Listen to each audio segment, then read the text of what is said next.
ನಮಸ್ಕಾರ. ಕರ್ನಾಟಕ ಇದೀನಾಗೆ ಸ್ವಾಗತ. ನಾನು ಲತಾ ಧರ್ಮರಾಜ್. ಈಗ ಹೆಡ್ಲೈನ್ಸ್. ನವದೆಹಲಿಯಲ್ಲಿ ಕಾಂಗ್ರೆಸ್ ನೂತನ ಪದಾಧಿಕಾರಿಗಳ ಸಭೆ. ಕಾಂಗ್ರೆಸ್ ನಾಯಕರಿಗೆ ಮಲ್ಲಿಕಾರ್ಜುನ ಖರ್ಗೆ ಸೂಚನೆ. ಭವಿಷ್ಯದ ಚುನಾವಣಾ ಫಲಿತಾಂಶಕ್ಕೆ ನೀವೇ ಜವಾಬ್ದಾರರಾಗಿರುತ್ತೀರಿ ಎಂದು ಎಚ್ಚರಿಕೆ. ರಾಜ್ಯಕ್ಕೆ ಸಿದ್ದರಾಮಯ್ಯ ಮತ್ತು ಡಿಕೆ ಶಿವಕುಮಾರ್ ಕೊಡುಗೆ ಏನು? ರಾಜ್ಯದ ನೀರಾವರಿ ಬಗ್ಗೆ ಇವರಿಂದ ದೇವೇಗೌಡರು ಹೇಳಿಸಿಕೊಳ್ಳಬೇಕಾ? ಕೇಂದ್ರ ಸಚಿವ ಎಚ್.ಡಿ. ಕುಮಾರಸ್ವಾಮಿ ವಾಗ್ದಾಳಿ. ಇನ್ಮುಂದೆ ಅನ್ನಭಾಗ್ಯ ಹಣದ ಬದಲು ಅಕ್ಕಿ ಕೊಡಲು ಸರ್ಕಾರ ತೀರ್ಮಾನ. ಕೇಂದ್ರದಿಂದ ಅಕ್ಕಿ ಖರೀದಿಸಲು ನಿರ್ಧಾರ. ಈ ತಿಂಗಳಿನಿಂದಲೇ ಅಕ್ಕಿ ವಿತರಣೆಗೆ ಸಿದ್ಧತೆ. ಚನ್ನಪಟ್ಟಣ ಚುನಾವಣೆ ವೇಳೆ ಮಹಿಳೆಯರಿಗೆ ಹಣ ಸಂದಾಯ ಆಯಿತು. ಇನ್ನು ಜಿಲ್ಲಾ ಪಂಚಾಯಿತಿ, ತಾಲೂಕು ಪಂಚಾಯಿತಿ ಘೋಷಣೆ ಆದರೆ ಗೃಹಲಕ್ಷ್ಮಿ ಹಣ ಹಾಕ್ತಾರೆ. ಕಾಂಗ್ರೆಸ್ ಸರ್ಕಾರದ ವಿರುದ್ಧ ಜೆಡಿಎಸ್ ಯುವ ಘಟಕದ ರಾಜ್ಯಾಧ್ಯಕ್ಷ ನಿಖಿಲ್ ಕುಮಾರಸ್ವಾಮಿ ಲೇವಡಿ.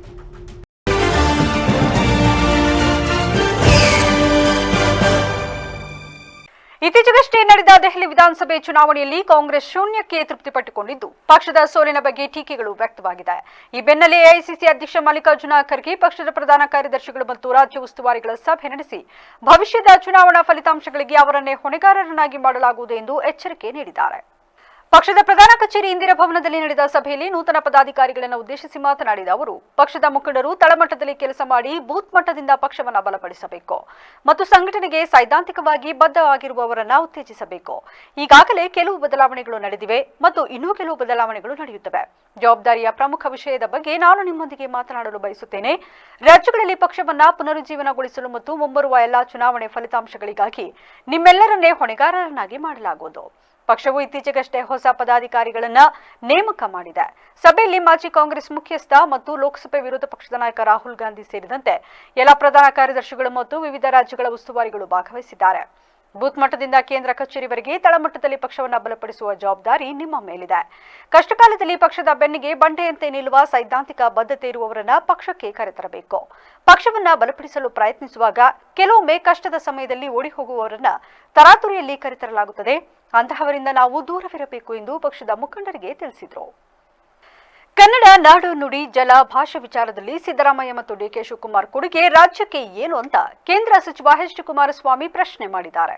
ನೀರಾವರಿ ವಿಚಾರದಲ್ಲಿ ದೇವೇಗೌಡರು ಮೋದಿಯವರ ಚಿಯರ್ ಲೀಡರ್ ಆಗುವುದು ಬೇಡ ಎಂಬ ಸಿದ್ದರಾಮಯ್ಯ ಹೇಳಿಕೆಗೆ ಪ್ರತಿಕ್ರಿಯೆ ನೀಡಿದ ಅವರು, ಸಿದ್ದರಾಮಯ್ಯರಿಂದ ದೇವೇಗೌಡರು ನೀರಾವರಿ ರಾಜ್ಯದ ಜನತೆಯ ರಕ್ಷಣೆ ಮಾಡೋಕೆ ಇವರಿಂದ ಹೇಳಿಸಿಕೊಳ್ಳಬೇಕಿಲ್ಲ. ಸಿದ್ದರಾಮಯ್ಯ ಅವರೇ, ಈ ರಾಜ್ಯದ ನೆಲ ಜಲ ಭಾಷೆ ವಿಚಾರದಲ್ಲಿ ನಿಮ್ಮ ಕೊಡುಗೆ ಏನು? ನೀರಾವರಿಗೆ ಸಿದ್ದರಾಮಯ್ಯ ಕೊಡುಗೆ ಏನು? ಯಾವತ್ತಾದ್ರೂ ಒಂದು ದಿನ ನೀರಿನ ಬಗ್ಗೆ ವಿಧಾನಸಭೆಯಲ್ಲಿ ಮಾತನಾಡಿದಾರಾ ಅಂತ ಪ್ರಶ್ನೆ ಮಾಡಿದ್ರು. ದೇವೇಗೌಡರು ಮೊನ್ನೆ 102 ಡಿಗ್ರಿ ಜ್ವರ ಇದ್ದರೂ ಐವಿ ಹಾಕಿಸಿಕೊಂಡಿದ್ರು. ಗೋದಾವರಿ, ಕೃಷ್ಣ, ಕಾವೇರಿ ನೀರಿನ ಬಗ್ಗೆ ಸಂಸತ್ನಲ್ಲಿ ಮಾತಾಡಿದ್ದಾರೆ. ರಾಜ್ಯದ ನೀರಾವರಿ ಬಗ್ಗೆ ಇವರಿಂದ ದೇವೇಗೌಡರು ಹೇಳಿಸಿಕೊಳ್ಳಬೇಕಾ ಎಂದು ವಾಗ್ದಾಳಿ ನಡೆಸಿದ್ರು. ಇನ್ನು ಡಿಕೆ ಶಿವಕುಮಾರ್ ವಿರುದ್ಧವೂ ವಾಗ್ದಾಳಿ ನಡೆಸಿದ ಎಚ್ಡಿಕೆ, ರಾಜ್ಯಕ್ಕೆ ಡಿಕೆ ಶಿವಕುಮಾರ್ ಕೊಡುಗೆ ಏನು? ದುಡ್ಡು ಹೊಡೆದಿರೋದೇ ಡಿಕೆ ಶಿವಕುಮಾರ್ ಕೊಡುಗೆ. ಇವೆಲ್ಲದರ ಬಗ್ಗೆ ಮಾತಾಡೋಣ, ಇನ್ನೊಂದು ವಾರ ನೋಡೋಣ. ಈ ಸರ್ಕಾರ ಏನೇನು ಮಾಡುತ್ತೆ? ರಾಜ್ಯದಲ್ಲಿ ಜನರ ಸಮಸ್ಯೆ ಬಗ್ಗೆ ಚರ್ಚೆಯೇ ಇಲ್ಲದಂತೆ ಆಗಿದೆ ಎಂದು ಸರ್ಕಾರದ ವಿರುದ್ಧ ವಾಗ್ದಾಳಿ ನಡೆಸಿದರು. ಅವರ ಜೀವನದಲ್ಲಿ ನೀರಾವರಿಯ ಬಗ್ಗೆ ರಾಜ್ಯದ ಜನತೆ ರಕ್ಷಣೆ ಮಾಡೋದನ್ನು ಇವರಿಂದ ಹೇಳಿಸ್ಕೋಬೇಕಾಗಿಲ್ಲ. ಸಿದ್ದರಾಮಯ್ಯವ್ರಿಗೆ ಕೇಳ್ತೀನಿ, ಈ ರಾಜ್ಯದ ನೆಲ, ಜಲ ಮತ್ತು ಭಾಷೆ ವಿಷಯದಲ್ಲಿ ಏನು ಇವ್ರ ಕಮಿಟ್ಮೆಂಟ್, ಕೊಡುಗೆ ಏನು? ನೀರಾವರಿಗೆ ಸಿದ್ದರಾಮಯ್ಯವ್ರ ಕೊಡುಗೆ ಏನು? ಯಾವತ್ತಾದರೂ ಒಂದು ದಿವಸ ನೀರಿನ ಬಗ್ಗೆ ವಿಧಾನಸಭೆಯಲ್ಲಿ ಮಾತನಾಡಿದ್ದಾರೆ? ದೇವೇಗೌಡರ ಬಗ್ಗೆ ಚರ್ಚೆ ಮಾಡೋಕ್ಕೆ ಮೊನ್ನೆ ತಾನೇ 102 ಡಿಗ್ರಿ ಟೆಂಪರೇಚರ್ ಐವಿ ಹಾಕ್ಸ್ಕೊಂಡಿದ್ದಾರೆ. ಪಾರ್ಲಿಮೆಂಟ್ನಲ್ಲಿ ರಾಜ್ಯದ ನೀರಾವರಿ ಸಮಸ್ಯೆ ಇರೋದು, ಗೋದಾವರಿ ಮತ್ತೆ ನಮ್ಮ ಕಾವೇರಿ ನೀರನ್ನು ಜೋಡಣೆ ಮಾಡತಕ್ಕಂಥ ವಿಷಯದಲ್ಲಿ ನಮಗೇನು ಬರೀ 15 TMC ನೀರು ಅಲಾಟ್ ಮಾಡಿದ್ದೀರಿ, ಇದು ಎಲ್ಲವನ್ನ ಮೊನ್ನೆ ತಾನೇ ಚರ್ಚೆ ಮಾಡಿ ಬಂದರು. 2023ರ ವಿಧಾನಸಭಾ ಚುನಾವಣೆ ಸಮಯದಲ್ಲಿ ಕಾಂಗ್ರೆಸ್ ಘೋಷಿಸಿದ್ದ ಮಹತ್ವಾಕಾಂಕ್ಷಿ ಗ್ಯಾರಂಟಿ ಯೋಜನೆಯಾದ ಅನ್ನಭಾಗ್ಯ ಫಲಾನುಭವಿಗಳಿಗೆ ನೀಡುತ್ತಿದ್ದ ಹಣದ ಬದಲಿಗೆ ಅಕ್ಕಿಯನ್ನೇ ಕೊಡಲು ಸರ್ಕಾರ ತೀರ್ಮಾನ ಮಾಡಿದೆ ಎಂದು ಹೇಳಲಾಗುತ್ತಿದೆ. ಹೌದು, ಅನ್ನಭಾಗ್ಯ ಯೋಜನೆ ಅಡಿ ಬಿಪಿಎಲ್ ಕಾರ್ಡ್ ಫಲಾನುಭವಿಗಳಿಗೆ 10 ಕೆಜಿ ಅಕ್ಕಿ ಕೊಡುವುದಾಗಿ ಕಾಂಗ್ರೆಸ್ ಚುನಾವಣಾ ಸಂದರ್ಭದಲ್ಲಿ ಘೋಷಣೆ ಮಾಡಿತ್ತು. ನಂತರದ ದಿನಗಳಲ್ಲಿ ಅಗತ್ಯ ಪ್ರಮಾಣದಲ್ಲಿ ಅಕ್ಕಿ ಲಭ್ಯವಾಗದ ಕಾರಣ ಫಲಾನುಭವಿಗಳಿಗೆ 5 ಕೆಜಿ ಅಕ್ಕಿ ಕೊಟ್ಟು ಉಳಿದ 5 ಕೆಜಿ ಅಕ್ಕಿ ಬದಲಿಗೆ 170 ರೂಪಾಯಿ ನೀಡಲಾಗುತ್ತಿತ್ತು. ಇದೀಗ ಕೇಂದ್ರ ಸರ್ಕಾರದಿಂದ ಅಕ್ಕಿ ಲಭ್ಯವಿರುವ ಹಿನ್ನೆಲೆ ಹೆಚ್ಚುವರಿಯಾಗಿ 5 ಕೆಜಿ ಅಕ್ಕಿಯನ್ನ OMSS ಯೋಜನೆ ಅಡಿಯಲ್ಲಿ ಖರೀದಿಸಿ ಈ ತಿಂಗಳಿನಿಂದಲೇ ಅಕ್ಕಿ ವಿತರಿಸಲು ತೀರ್ಮಾನಿಸಿದೆ. ಈ ಸಂಬಂಧ ಆಹಾರ, ನಾಗರಿಕ ಸರಬರಾಜು ಮತ್ತು ಗ್ರಾಹಕರ ವ್ಯವಹಾರಗಳ ಇಲಾಖೆ ಸಚಿವ KH ಮುನಿಯಪ್ಪ ಅವರು ಪ್ರಕಟಣೆ ಹೊರಡಿಸಿದ್ದಾರೆ. ಅನ್ನಭಾಗ್ಯ ಯೋಜನೆ ಆರಂಭದಲ್ಲಿ ಕೇಂದ್ರ ಸರ್ಕಾರದ 5 ಕೆಜಿ ಅಕ್ಕಿ ಜೊತೆ ರಾಜ್ಯ ಸರ್ಕಾರ 5 ಕೆಜಿ ಅಕ್ಕಿ ನೀಡುವುದಾಗಿ ಘೋಷಿಸಿತ್ತು. ಆದರೆ ಕೇಂದ್ರ ಸರ್ಕಾರದಿಂದ ಸರಿಯಾಗಿ ಸ್ಪಂದನೆ ಸಿಗದೇ ಇದ್ದಾಗ ರಾಜ್ಯ ಸರ್ಕಾರ ಅನ್ನಭಾಗ್ಯದ ಹಣ ನೀಡಲಾಗುವುದು ಎಂದು ತಿಳಿಸಿತ್ತು. ಅದರಂತೆ ಸರ್ಕಾರ 1 ಕೆಜಿ ಅಕ್ಕಿಗೆ 34 ರೂಪಾಯಿ ಪಾವತಿ ಮಾಡಬೇಕಿತ್ತು. ಒಂದು ಪಡಿತರ ಕುಟುಂಬದಲ್ಲಿ 5 ಸದಸ್ಯರಿದ್ದರೆ 20 ಕೆಜಿ ಅಕ್ಕಿಗೆ ಪ್ರತಿ ತಿಂಗಳು 850 ರೂಪಾಯಿ ಜಮೆ ಮಾಡಬೇಕಿತ್ತು. ಆದರೆ ಕಳೆದ 2 ತಿಂಗಳಿನಿಂದಲೂ ಯಾವುದೇ ಹಣ ಜಮೆಯಾದ ಹಿನ್ನೆಲೆ ಈ ಬಗ್ಗೆ ಫಲಾನುಭವಿಗಳು ಅಧಿಕಾರಿಗಳನ್ನ ಪ್ರಶ್ನಿಸಿದ್ರು. ಅಲ್ಲದೆ ಸರ್ಕಾರದ ವಿರುದ್ಧ ಆಕ್ರೋಶವೂ ಹೊರಹಾಕಿದ್ರು. ಆದರೀಗ ಹಣದ ಬದಲಿಗೆ ಅಕ್ಕಿಯನ್ನೇ ಕೊಡುವುದಕ್ಕೆ ಸರ್ಕಾರ ತೀರ್ಮಾನಿಸಿದೆ ಎಂದು ಮೂಲಗಳು ತಿಳಿಸಿವೆ. ಚುನಾವಣೆ ಬಂದಾಗಲಷ್ಟೇ ಗೃಹಲಕ್ಷ್ಮಿ ಹಣ ಹಾಕುತ್ತಾರೆ ಎಂದು ಜೆಡಿಎಸ್ ಯುವ ಘಟಕದ ರಾಜ್ಯಾಧ್ಯಕ್ಷ ನಿಖಿಲ್ ಕುಮಾರಸ್ವಾಮಿ ಲೇವಡಿ ಮಾಡಿದರು. ಹಾಸನದಲ್ಲಿಂದು ಸಭೆ ನಂತರ ಸುದ್ದಿಗೋಷ್ಠಿಯಲ್ಲಿ ಮಾತನಾಡಿದ ಅವರು, ಕೋಟ್ಯಾಂತರ ತಾಯಂದಿರು ಕಾದು ಕುಳಿತಿದ್ದಾರೆ. ಚುನಾವಣೆ ವೇಳೆ ಚನ್ನಪಟ್ಟಣ, ಶಿಗ್ಗಾವಿ, ಸಂಡೂರು ಮಹಿಳೆಯರಿಗೆ ಹಣ ಸಂದಾಯ ಆಯಿತು. ಜಿಲ್ಲಾ ಪಂಚಾಯಿತಿ, ತಾಲೂಕು ಪಂಚಾಯಿತಿ ಘೋಷಣೆ ಆದರೆ ಗೃಹಲಕ್ಷ್ಮಿ ಹಣ ಹಾಕ್ತಾರೆ. ಕೇವಲ ಚುನಾವಣೆ ಸಂದರ್ಭದಲ್ಲಿ ಮಾತ್ರ ಗ್ಯಾರಂಟಿ ನೀಡುತ್ತಿದ್ದಾರೆ. ಮುಂಬರುವ ಜಿಲ್ಲಾ ಪಂಚಾಯಿತಿ, ತಾಲೂಕು ಪಂಚಾಯಿತಿ ಚುನಾವಣೆ ಅಂಗವಾಗಿ ಸಭೆ ಮಾಡಿದ್ದೇವೆ. ಪಕ್ಷದ ಸದಸ್ಯತ್ವ ನೋಂದಣಿ ವೇಗವಾಗಿ ನಡೆಯುತ್ತಿದೆ. ಸಭೆಯಲ್ಲಿ ಸಾಕಷ್ಟು ಚರ್ಚೆ ಮಾಡಿದ್ದೇವೆ. ಜಿಲ್ಲಾ ಪಂಚಾಯಿತಿ, ತಾಲೂಕು ಪಂಚಾಯಿತಿ ಚುನಾವಣೆಯನ್ನು ಗಂಭೀರವಾಗಿ ತೆಗೆದುಕೊಂಡಿದ್ದೇವೆ. ಸಭೆಯಲ್ಲಿ ಆರೋಗ್ಯಕರವಾದ ಚರ್ಚೆ ನಡೆದಿದೆ. 10 ದಿನದಲ್ಲೇ ಕುಮಾರಣ್ಣ, ಜೆಡಿಎಸ್ ಶಾಸಕರು, ಎಂಎಲ್ಸಿ ಮುಖಂಡರ ಸಭೆ ಕರೆಯಲಿದ್ದಾರೆ. ಲೋಕಸಭಾ ಅಧಿವೇಶನ ನಡೆಯುವಾಗ ಪಕ್ಷ ಸಂಘಟನೆಯಲ್ಲಿ ತೊಡಗಿಕೊಳ್ಳಿ ಎಂದು ದೇವೇಗೌಡರು ಸೂಚನೆ ಕೊಟ್ಟಿದ್ರು. ಮೈತ್ರಿ ಬಹಳ ಭದ್ರವಾಗಿದೆ. ಕೇಂದ್ರ ನಾಯಕರು ದೇವೇಗೌಡರನ್ನ ಗೌರವಯುತವಾಗಿ ನಡೆಸಿಕೊಳ್ಳುತ್ತಿದ್ದಾರೆ. ಕುಮಾರಸ್ವಾಮಿ ಅವರು 2 ಬಾರಿ ಮುಖ್ಯಮಂತ್ರಿಯಾಗಿ ಹಲವು ಯೋಜನೆಗಳನ್ನು ಜಾರಿಗೆ ತಂದಿದ್ದಾರೆ. ಪ್ರಧಾನಮಂತ್ರಿ ನರೇಂದ್ರ ಮೋದಿ ಅವರು ಕುಮಾರಸ್ವಾಮಿ ಅವರಿಗೆ 2 ಖಾತೆಗಳನ್ನು ನೀಡಿದ್ದಾರೆ. ಕಳೆದ ಲೋಕಸಭಾ ಚುನಾವಣೆಯಲ್ಲಿ 2 ಪಕ್ಷದವರು ಒಗ್ಗಟ್ಟಿನಿಂದ ಕೆಲಸ ಮಾಡಿದ್ದಾರೆ. ಚುನಾವಣೆ ಬಂದ ಸಂದರ್ಭದಲ್ಲಿ ಕೇಂದ್ರ ಬಿಜೆಪಿ ನಾಯಕರು ಹಾಗೂ ಜೆಡಿಎಸ್ ನಾಯಕರು ತೀರ್ಮಾನ ಮಾಡ್ತಾರೆ. ಮೈತ್ರಿಯಲ್ಲಿ ಯಾವುದೇ ಲೋಪದೋಷಗಳಾಗಿಲ್ಲ. ಲೋಪದೋಷವಾಗಿದ್ದರೆ ರಾಜ್ಯ ಕೋರ್ ಕಮಿಟಿ ರಚನೆ ಮಾಡ್ತಾರೆ. ಅಲ್ಲಿ ನಿರ್ಧಾರಗಳನ್ನು ತೆಗೆದುಕೊಳ್ಳುತ್ತಾರೆ. ಬೆಂಗಳೂರು ಗ್ರಾಮಾಂತರದಲ್ಲಿ ಕಾಂಗ್ರೆಸ್ ಅಭ್ಯರ್ಥಿ ಸೋಲಿಸಲು ಸಾಧ್ಯವೇ ಇಲ್ಲ ಎನ್ನುವ ವಾತಾವರಣವಿತ್ತು. ಮಂಜುನಾಥ್ ಅವರ ಹೆಸರು ಆಕಸ್ಮಿಕವಾಗಿ ಪಟ್ಟಿ ಸೇರಲು ಕಾರಣ ಬಿಜೆಪಿ ಕೇಂದ್ರ ನಾಯಕರು. ಅಲ್ಲಿ ರಿಸಲ್ಟ್ ಏನಾಯಿತು ಎಂದ ನಿಖಿಲ್, ಚುನಾವಣೆ ಅಂದ ಮೇಲೆ ಗೆಲುವು ಸೋಲು ಸರ್ವೇ ಸಾಮಾನ್ಯ. ಸೋತೆ ಎಂದು ಮನೆಯಲ್ಲಿ ಕೂರಲು ಆಗಲ್ಲ. ರಾಜ್ಯದ ಜನರ ಸಮಸ್ಯೆ ಆಲಿಸಬೇಕು ಎಂದರು. ನಮ್ಮ ಪಕ್ಷದ ಚೌಕಟ್ಟಿನಲ್ಲಿ ಮುಂಬರ್ತಕ್ಕಂಥ ಜಿಲ್ಲಾ ಪಂಚಾಯಿತಿ ಚುನಾವಣೆ ಹಾಗೂ ಈಗಾಗಲೇ ಸನ್ಮಾನ್ಯ ದೇವೇಗೌಡರು ಸಾಹೇಬರ ಮಾರ್ಗದರ್ಶನದ ಅಡಿ ಚಾಲನೆಯನ್ನು ಕೊಟ್ಟಿರ್ತಕ್ಕಂಥ ಸದಸ್ಯತ್ವ ನೋಂದಣಿ ಈಗಾಗಲೇ ರಾಜ್ಯಾದ್ಯಂತ ಹಲವಾರು ಜಿಲ್ಲೆಗಳಲ್ಲಿ, ತಾಲೂಕುಗಳಲ್ಲಿ ಈಗಾಗಲೇ ಭಾಳ ವೇಗವಾಗಿ ನಡೀತಾ ಇದೆ. ಆ ಹಿನ್ನೆಲೆಯಲ್ಲಿ ಇವತ್ತು ಹಾಸನ ಜಿಲ್ಲೆ ಸೇರಿದಂತೆ ಶಿವಮೊಗ್ಗ ಮತ್ತು ಚಿಕ್ಕಮಗಳೂರು ಜಿಲ್ಲೆಯ ಎಲ್ಲ ಪ್ರಮುಖ ಮುಖಂಡರುಗಳು, ಮಾಜಿ ಶಾಸಕರು ಹಾಗೂ ಕಳೆದ ಸಾರ್ವತ್ರಿಕ ಚುನಾವಣೆಯಲ್ಲಿ ಅಭ್ಯರ್ಥಿಗಳಾಗಿ ಪಕ್ಷದ ಚಿಹ್ನೆ ಅಡಿ ಸ್ಪರ್ಧೆ ಮಾಡಿರ್ತಕ್ಕಂಥ ಎಲ್ಲ ಪ್ರಮುಖರು ಕೂಡ ಇವತ್ತು ಸೇರಿದ್ದೇವೆ. ಅನೇಕ ವಿಚಾರಗಳ ಬಗ್ಗೆ ಇವತ್ತು ಚರ್ಚೆಯನ್ನು ಮಾಡಿದ್ದೇವೆ.